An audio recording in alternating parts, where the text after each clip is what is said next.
चंद्रपूर जिल्ह्यातील जिवती तालुक्यातील कोलाम आदिवासी शेतकऱ्यांची पीक कर्जाच्या नावावर फसवणूक, किमान 100 शेतकऱ्यांची फसवणूक झाल्याचा प्राथमिक अंदाज. माजी मंत्री शोभाताई फडणवीस यांनी उघडकीस आणलं हे प्रकरण. चंद्रपूर जिल्ह्यातील जिवती तालुक्यातील कोलाम आदिवासी शेतकऱ्यांची पीक कर्जाच्या नावावर फसवणूक झाली आहे, तीही चक्क बँकेकडून. किमान 100 शेतकऱ्यांची फसवणूक झाल्याचा प्राथमिक अंदाज असून माजी मंत्री शोभाताई फडणवीस यांनी हे प्रकरण उघडकीस आणलं आहे. शोभाताई फडणवीस या मुख्यमंत्री देवेंद्र फडणवीस यांच्या सख्या काकू असून चंद्रपूर जिल्ह्याच्या माजी पालकमंत्री आहेत.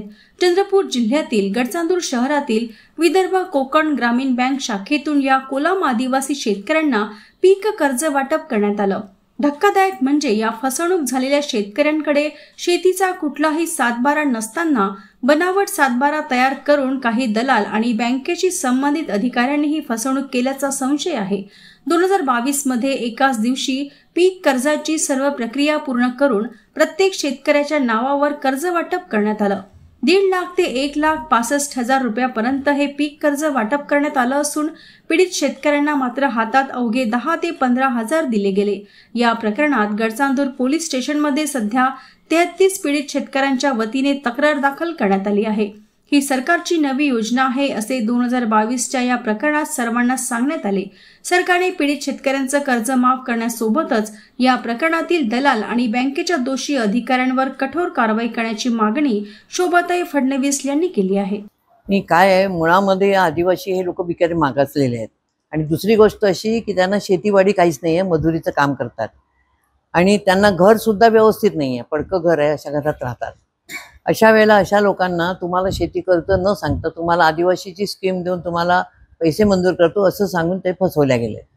3 वर्षानंतर त्यांना जेव्हा नोटिसेस आले तेव्हा त्यांच्या लक्षात आलं की आपण फसलोय, परंतु त्यावेळेला त्यांना कोणी सोबत केली नाही. मग त्यांनी मागणी केल्यानंतर आम्ही स्वतः गेलो, तिथे चौकशी केली आणि असं लक्षात आलं की कुणीतरी एजंट हे त्यांना फसवत आहे. त्यामुळे या लोकांना न्याय देणं हे आपलं कर्तव्य आहे, एक समाजकार्य म्हणूनही आहे किंवा एक समाजाचा एक भाग म्हणूनही आहे.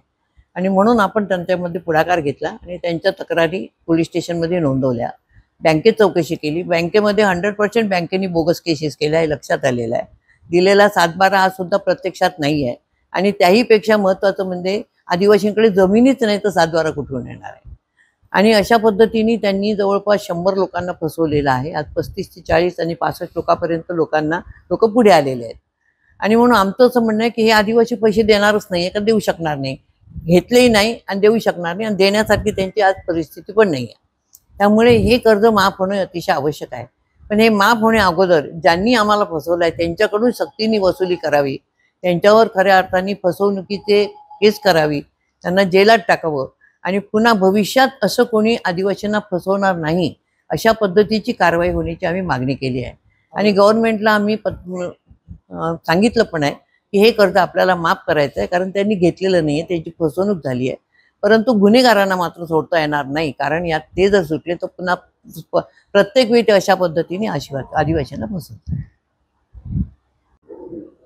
आमच्या नावानं 7/12 वगैरे काहीच नाही. एक स्कीम आहे म्हणून त्यांना एक बँकेमध्ये ग्रामीण बँक गडचांदूर येथे घेऊन स्कीम अंतर्गत पैसे भेटते म्हणून घेऊन गेला आहे आणि आम्हाला 15,000 रुपये दिले आहेत.